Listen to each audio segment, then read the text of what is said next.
Welcome to MacEwan University's short video introducing you to the Arts and Cultural Management program. I'd like to introduce myself. I'm Annetta Latham. I am the chair of the Arts and Cultural Management program and the coordinator of interdisciplinary studies. And this is Robin Nelson, my colleague and professor at MacEwan University as well, and Robin teaches in the Arts and Cultural Management program. And what we're going to do today is just have a bit of a chat about what we teach and how we teach and why we believe it's important. So Robin, tell me, what's your favourite thing to teach? My favorite thing to teach is museum management. Yep. But just generally in all my courses, I really like talking about contemporary issues because it's really interesting to see what the students come back with, and their ideas are often untainted. Yeah. And so there's a lot of really exciting ideas that get discussed in class. Yeah. How about yourself? Project management. Okay. Yeah, project management. But things have moved and changed a bit. So now, because we're going into the degree, we're teaching community engagement and urban regeneration, which are my passions and my loves. And so I love teaching those. Mm-hmm. I absolutely love teaching those. So I'm teaching one for the first time this year, and then we'll teach the others in 2022, 2023. So I love teaching them. Yeah. They're really good. So one of the things you do really well is discussion posts. Oh, thank you. So and I guess for our watchers, discussion posts are mainly used for online students because they're not on campus. Mm-hmm. How do you use them? How do you do discussion posts? How do you do it? Yeah, so I like to think of online classes as having two parts. Yeah. The first being a more passive learning. You're watching videos, you're reading content, etc. You're building that knowledge. And then the other half of it is actively applying what you have learned about or exploring, trying to generate your own ideas. So discussion posts are a way to do active learning because students can engage in something practical in order to meet learning objectives. So they might develop a virtual exhibition as a way to explore the idea of when should we use digital technology in museums. Or they might engage in the ICOM, International Council of Museum, debate on what a museum is as a way to explore, different countries have different ideas and which of these different definitions that are being debated do I agree with and why? And then getting to revisit that definition at the end of the course and seeing if it changed. Yeah. So I really enjoy using them to let students guide their own learning too. Yeah. So another thing I will often do is develop case study questions. And there's one unit that's all about learning how to use non-financial resources. Yeah. So they go in and they have a case study question at the beginning and they can choose from 5 of them. And then as they go through the module, they're given an active learning kind of flag being like, okay, now use the content from this page to try to answer your question. And then at the end in their discussion forum, they have to post the answer to their case study question. Yeah. And it's really cool to see how different their answers are. Yeah. Because each person will click on, one, they choose a different case study. And then even if they choose the same case study, they click on different links or they prioritize something differently. So they get to see how you might answer a question differently and there's no real right answer. Yeah. And that's a key part of discussion forums is realizing there's no one right answer. And and engaging and then engaging with, I think that's a really rich thing about them for online students is them being able to also engage with their cohort of students by giving each other feedback and stuff, because one of the things that COVID's done is blurred the boundaries between what's a pure online student and what's a classroom student. And because we've had to go back into hybrid teaching, go back into online teaching, come in and out of it, but discussions I think from what you're saying are really key to that online learning element. And for us, for our online students, the more they engage with them, the more they get out of them. It enriches their learning. Mm-hmm. I use blogs. I don't use discussions because I don't have the same magic that you have in discussions. So I use blogs, and I do blogs a lot, and I use blogs like mini case studies. So in a similar way too, where I'll use 4 blogs. So my blogs are like knowledge building. Mm-hmm. So they'll start with a basic one and then they build, and then it builds and builds.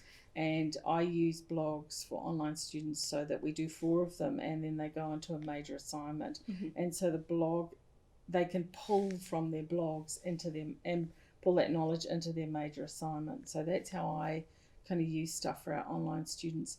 Now, you've been doing a bit of hybrid teaching. Mm-hmm. So what does that look like? Because I, during the COVID situation, haven't done any hybrid teaching. I've only been teaching online. How do you plan hybrid teaching for the students?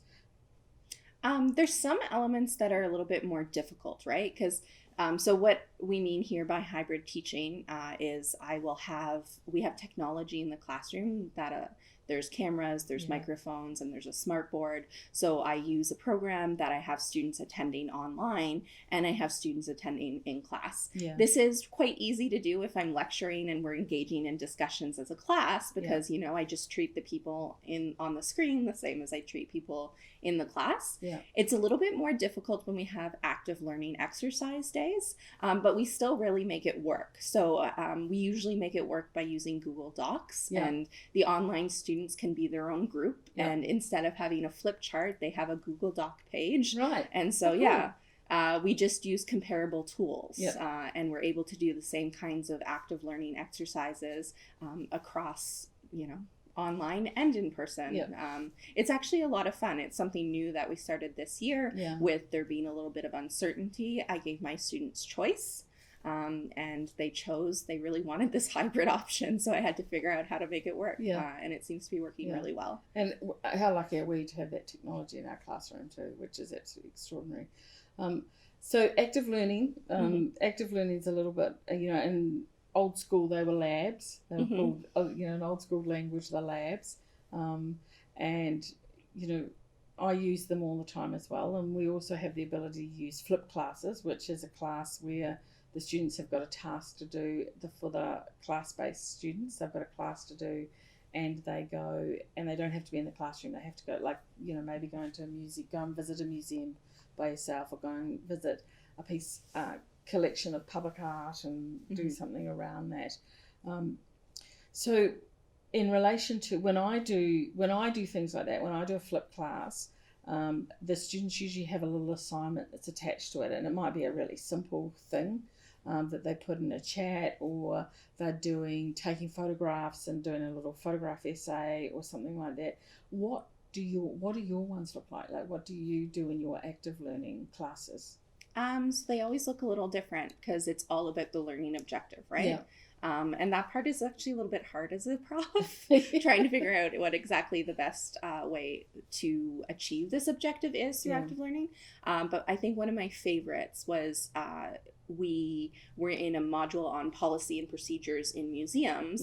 And so instead of doing some sort of theoretical activity, we actually worked with the Mitchell Art Gallery's director to look at MacEwan University's policies and procedures and propose changes. And those proposed changes are actually being considered right now as that policy and procedure documents. Those policy and procedure documents are being rewritten. So that was like a really concrete way. And those students who were in the class at the time, and I did it as an online learning activity as well. So I did it both in person and online. And I've heard back that they really appreciate that there was a cause and effect, they actually helped change something for the better, or they will once it gets rewritten. And I think that's really exciting, because what you've also mentioned is the community engagement element of all of our courses, and in this degree, students engage with community, and it's real. They're doing real life stuff. They are engaging. They're being part of something. And certainly in project management, they do stuff where they actually work on a project with an arts organisation. So it's always exciting to see all of that kind of stuff. Do you have a favorite community engagement project that you've done in the courses?